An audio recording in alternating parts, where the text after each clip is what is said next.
Well, good morning. Here we are back in this wonderful book of Ecclesiastes, and we're in 8. Had to take a little break here. We had about 4 days without power around here. A couple of days after the solar eclipse, we had the worst storms in 20 years. Lost a lot of trees and took a while to get back online. Okay, so number 8, chapter 8 in Ecclesiastes. Let's see what it has to say. Let me get me a little sip of go juice here. How wonderful to be wise, to understand things, to be able to analyze them and interpret them. Wisdom lights up a man's face and softens its hardness. Wisdom is a good thing if it's the wisdom of God. All wisdom, true wisdom, is in this book. It's in the Holy Bible, the Scriptures, God's message to us. Man's wisdom, we can't really say too much about that. It doesn't really enlighten a person truly. But obey the king as you would. Obey the king as you have vowed to do. Don't always be trying to get out of doing your duty, even when it's unpleasant. Kings of the world are like our presidents, our governments. We have to obey them and follow the laws. If you don't do that, you have chaos and nothing can work. So we have to have a system. Even sometimes our presidents that are in power we may not agree with.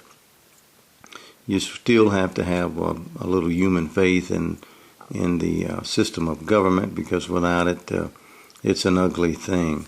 So do your part for government. Is telling us here. Don't always be kicking, as long as it doesn't conflict. What you're doing conflict with your spiritual morals and what God tells you to do. Do your part for government. Let's see, even when it's unpleasant. For the king punishes those who disobey. The king's command is backed by great power. This is with any government, any king or any government.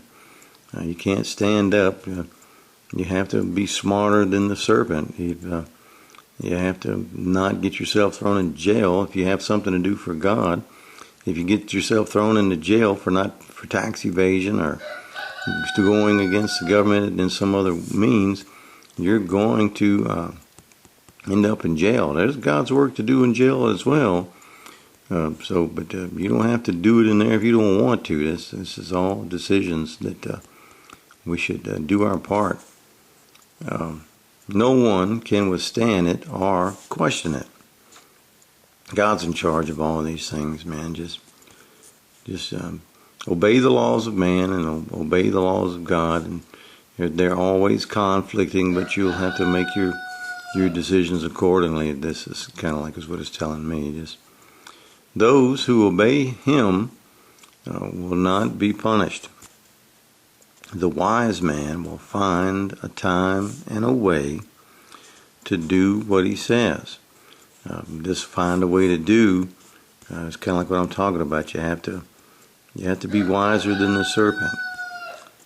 Don't thin yourself out or damage yourself by doing wrong. If the government tells you to do wrong, like the government is now dipping its fingers in public bathrooms and making all these crazy rules. Well, they may have a bathroom there that allows men and girls' bathrooms and so forth. Well, there's a way around it. Go in there with your girl, if men are allowed in there, if you've got a daughter, to make sure that nothing unsorely happens in that bathroom.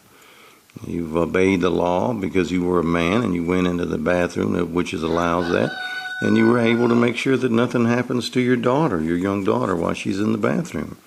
You can wait outside the stall while she's in there like you do at home. So there's a way to obey the laws and not freak out and get in trouble. And this is kind of like what it's sounding for how this would pertain to our lives today. get along with your government. Try to do be legal so our legal system will work, but don't overthrow your heart and your mind trying to stand up and be an island. Yes, there is a time and a way for everything. Though man's troubles lies heavy upon him, for how can he avoid what he doesn't know is going to happen? Well, we can't avoid it, but when something happens unforeseen, if God is on our side, who can be against us? No one can hold back his spirit from departing. No one has the power to prevent his day of death. How true is this? In my young life, I spent a lot of time worrying about death. I still worry about it now as I'm getting older. But the simple truth is that God knows when you're born. He knows the day you're going to die before advance. These things are in God's hands, and we try not to spend too much worry about that. For there is no discharge from that obligation in that dark battle. Dying is a part of living. It's an obligation. If we're going to take part in this life on this earth, just as the fallen angels found, to be a part of this beautiful blue jewel that floats and hangs in space, there's an obligation of death that comes with it. You can't partake in God's wonderful plan of salvation unless we suffer death. There's no way out of that obligation. Certainly, a man's wickedness is not going to help him then. No matter what you do, how many spaceships you build, like we see Mr. Elon Musk building now, trying to plan an escape of this earth and put the human mind in computers trying to escape death. No matter what you can do, you can't escape this. God holds all the trump cards. There's no way that we can escape our appointed time. I have thought deeply about all that goes on here in this world. Old man Solomon here has had a lot of time to think, and he was a very wise man. Where people have the power of enduring each other, I have seen wicked men buried, and as their friends return from the cemetery, have forgotten all about the dead man's evil deeds. Seems like when you bury somebody, all you want to remember is the good times. These men were praised in the very city where they had committed their many crimes. Everybody likes to talk about how good the dead guy was. It's not good to speak ill of the dead, an old expression says. How odd, Solomon says. It's like we just kind of forgot all about what an old cuss that person was, how much trouble he caused. I guess it's probably because we see ourselves in that situation, I would imagine. Because God does not punish sinners instantly. People feel it is safe to do wrong. And it is obviously not safe to do wrong, but we like to keep our head in the sand, don't we? About our sin, about our demise, about our judgment. And we like to bury our head in the sand, and our sand is modern things on this earth and success in the flesh. A new job, a new house, a new bass boat, a new way of life, a new image, and we keep putting off the inedible. But though a man sins 100 times, he still lives. I know very well that those who fear God will be better off, unlike the wicked who will not live long, good lives. The days shall pass away as quickly as the shadows, because they don't fear God. And a godly man has a much better life than a man who spends his time being a good flesh man. Being a good God man has the power to give us peace and understanding and love. The only things, these are all spiritual things. These things go with us from this earth. Flesh things stay here on this floating rock in space, and we ain't taking those things with us. So if we're storing up for a trip, we might as well take the things on our trip that won't perish. And these things, faith, hope, and love, and understanding, all these things can go with us. There is a strange thing happening here upon the earth. Providence seems to treat some good men as though they were wicked, and some wicked men as though they were good. We see this in the book of Job and many other places in the Bible. The one thing we have to understand, this is all very vexing and troubling.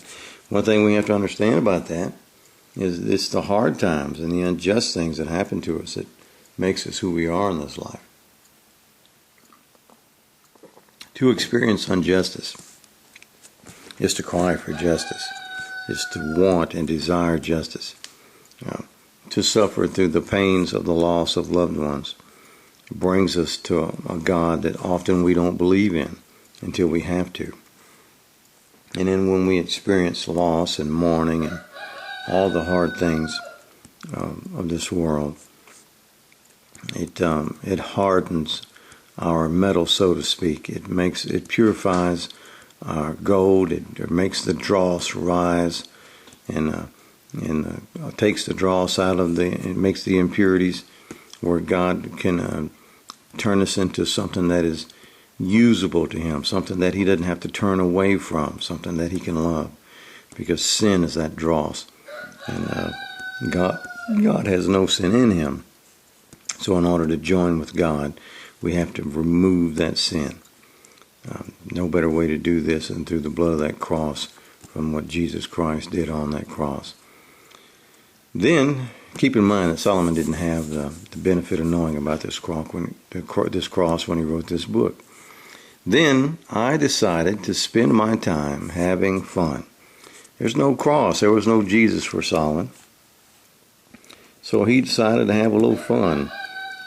He thought that his life would end here, and he knew the sins that he had committed would keep him out of heaven. He did not know at that time that God was going to provide a plan of salvation. So he got a little surly, and he married a bunch of women and built them altars and did other things in life, and he was drinking too much and eating too much. And we're going to see the flesh nature here of Solomon. For as wise as he was, we're going to see the flesh nature rise out in him a bit. Then I decided to spend my time having fun, because I felt that there was nothing better in all the earth than that a man should eat, drink, and be merry. And the hope that this happiness would stick with him in all the hard work which God gives to mankind everywhere. In my search for wisdom, I observed all that was going on everywhere across the earth, ceaseless activity, day and night. Of course, only God can see everything, and even the wisest man who says he knows everything doesn't. And this is exactly what I was just talking about with old man Solomon. For as wise as he was, he couldn't see everything, and he couldn't see Christ on that cross, because he was born in a time before Christ came to this earth. So he was focused at times on the wrong things, on the flesh things, eating and drinking and being merry. And that brings us up to number 9. That's a kind of a short little chapter, but the point that it's making is every bit as current as anything we see today. We spend a lot of time trying to eat and drink and be merry in this life. We spend a lot of time thinking that is going to fulfill us and make us happy. Not so, it doesn't. So, spend your time making yourself happy spiritually. There's no better way to do that than reading the Word of God. I got some other books here that I'll be reading this in to give me a full, a more deeper measure of understanding. Matthew Henry, who is the best friend that a man can have on this earth. And E.W. Bullinger, and the old companion there, as a good numbers man, will keep you up on numbers and figures. And all these things come into play as we study. My grandchildren, if you're watching these videos, and I hope you are, I hope you like studying with Pop. I hope that there's going to come a time that you not only read, this is a beautiful Bible to read, especially for young people. It's called the Living Bible Paraphrased. It's a very good work. It helps the modern mind understand and receive these scriptures, but it loses a lot of the mysteries of the old King James Version. So I really do encourage you to read not only the Living Paraphrased Bible, but also read your original. Even though it sounds confusing, there is mysteries in there by the way it phrases words that brings you to different places in the Bible that gives you answers to many of the questions that will give you peace and love in your heart. Back to the solar eclipse. Apparently this earth doesn't like to have that much shade put on it at one time. And it created a really powerful, awesome storm. And the remainders of a tornado had floated over our area and twisted off many trees and took down many power lines and things. And a few miles to the west of us there, it was pretty bad for a lot of folks. So I guess the eclipse thing had come and gone, and now did not end the world. But one thing it did, should mention that eclipses often the week or so after bring war. And I see yesterday where some people over there are attacking Israel. And these are always scary times, bad times, and it's always high stress times. If you find yourself in high stress over the activity of wars, you have to keep in your mind and heart that even though man makes these wars, man makes all wars, that God is very much in control, and everything that is going to happen has to happen in order for God's plan to be fulfilled. So whatever it is that's going to happen with this war, and we already got another war going on now that has been raging now for probably a year or so, that whatever happens with these wars, God is very much in control. And if we want to feel like we're in control, we need to partake of this wonderful Word of God. And that's my best advice to anybody who is watching the news unfold about the wars of today. The wars of today is much like the wars of yesterday, and will be much like the wars of tomorrow. Technology changes, the way they're fought and won or lost changes, but with God, all things are peaceful, and love and happiness can be yours. You don't have to give in to the chaos that's all over the internet and the TV of today. You can find peace and love where peace and love comes from, this Word of God. With that being said, look us up. We're in the book. This book right here. If your Nana and Pop are long gone while you're reading these videos, that's where we are. We're in that book. Not physically, but metaphorically, we're in the pages of the Word of God. And you'll find us there again, won't you? Pop and Nana loves y'all very much. And we hope nothing but the best for you. Hope you're being kind to each other. And we will see you again someday. And until then, keep the faith, won't you?